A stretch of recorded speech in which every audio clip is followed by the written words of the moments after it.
प्रिय मित्रों, आप समस्त लोगों को मेरा सादर प्रणाम। मैं आज जिस विषय पे बात कर रहा हूँ वो कोई विषय ऐसा नहीं है जो आप लोगों से अछूता हो, क्योंकि उस विषय के बारे में समाज के प्रत्येक व्यक्ति को पता है कि वसीयत, उसकी अहमियत क्या है।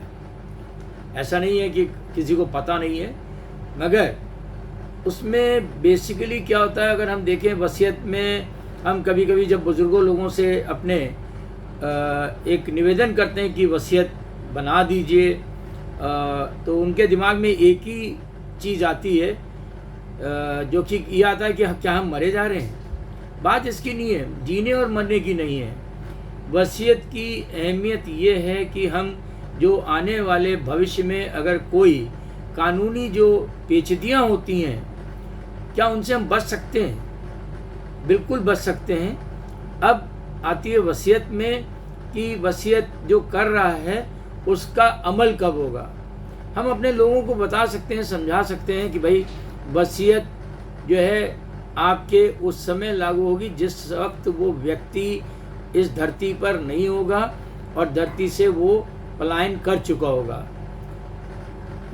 अब वसीयत में कभी कभी जो लोग हैं, लोगों के दिमाग में ये भी आता है, बड़े बुजुर्गों के, कि भाई हम अपनी प्रॉपर्टी, जो हमारा मकान है उसके बारे में, साथ में हमारी अगर एफडीज वगैरह हैं उनको, और इसके अलावा जेवर वगैरह का हम आदान प्रदान अपने बच्चों के बीच में कर दें, जिससे कि उनके जाने के उपरांत बच्चों में किसी तरीके का जो है लड़ाई झगड़ा ना हो, कोर्ट कचहरी ना हो। इन चीज़ों का ज़्यादातर बात होती है। मेरा आपसे एक ही निवेदन है कि आपके सभी लोगों के परिवार में कुछ रिश्तेदार हैं जो कि खुद अधिवक्ता हैं, और समस्त अधिवक्ता को पूरा ज्ञान है ऐसा नहीं है, और हर अधिवक्ता अच्छा है, आप उनसे भी राय ले सकते हैं। इसमें सिर्फ मेरा ये कहने का तात्पर्य है कि विषय में कि आप जो है किसी भी घर के जो विभिन्न लोग हैं, सब वो 4 बच्चे हैं, 5 बच्चे हैं, या बहुएं हैं या बेटियां हैं, उन सब के कैरेक्टर के बारे में भी आप वसीयत में डिफाइन कर सकते हैं। कैरेक्टर से मेरा मतलब है, कभी कभी कई लोग बड़े बुजुर्गों को, माता पिता को परेशान करते हैं, ये भी चीज़ें आती हैं। कभी कभी बुजुर्गों को ये डर लगता है कि अगर हमने वसीयत कर दी और यहाँ पे इनको पता चल गया बच्चों को, ये हमको निकाल देंगे। ऐसी बात नहीं है। वसीयत में जो उस व्यक्ति के पास संपत्ति है, चल या अचल, उसको वो किसको देना चाहता है, क्योंकि ये भी एक प्रसाद के रूप में है। हमारे माता पिता हैं, हमारे माता पिता अगर हमको 4 भाइयों के बीच में या हमारी बहनों को, इन सबको अगर दे रहे हैं, तो वो एक प्रसाद के रूप में हाथ में रख के दे रहे हैं। हम मंदिर में जाते हैं, 1 किलो का डिब्बा ले जाते हैं मीठे का, या 2 किलो का। प्रसाद में से पंडित जी हमको अगर 1 लड्डू भी रखते हैं तो हम खुश हो जाते हैं। मेरा ये कहने का तात्पर्य है, इससे मतलब ये है कि अगर हमारे माँ बाप हमको जो भी देते हैं, हमें उसमें तसल्ली कर लेनी चाहिए। अब इसके हमको बेनिफिट्स क्या हैं? जब रजिस्टर्ड वसीयत अगर हम करा रहे हैं, मैं नोटराइज की बात नहीं कर रहा, मैं आपसे निवेदन करूँगा रजिस्टर्ड वसीयत। रजिस्टर्ड वसीयत से फ़ायदा ये है कि कल को जब हम, कोई व्यक्ति उसमें से नाराज़ है और वो कोर्ट में जाता है, तो उस पर अमल तभी होगा जब व्यक्ति इस दुनिया से जा चुका है। तो ये समझा जाता है कि जो व्यक्ति वहाँ पर अपने लिख के आया है वो चीज़ें सत्य हैं।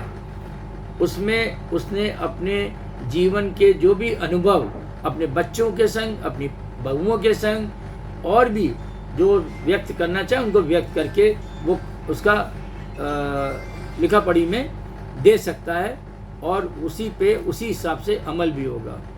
इसके अगर उदाहरण चाहिए तो मैं आपको उदाहरण अपने अगले वीडियो में दूंगा कि उसमें अगर वसीयत कराई है तो मैंने कौन कौन सी चीज़ें ली, चाहे वो मेरे माता पिता की हैं या मैं और मेरी पत्नी ने जो वसीयत की है। अभी हम लोगों ने मैं खुद 69 का हो जाऊंगा अभी, मेरी पत्नी 65 साल की, तो हम लोगों ने वसीयत पहले से पिछले साल ही कर दी थी। तो उसके बेनिफिट्स क्या है वो भी मैं आपको बता दूँ, वो समस्त लोगों को मालूम है। इसमें कोई मैं अनोखी चीज़ नहीं बता रहा।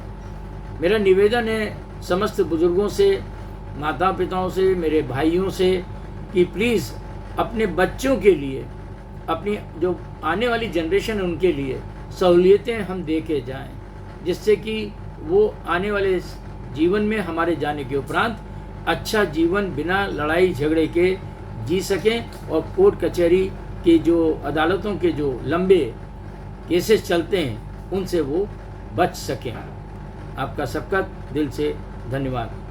Thank you.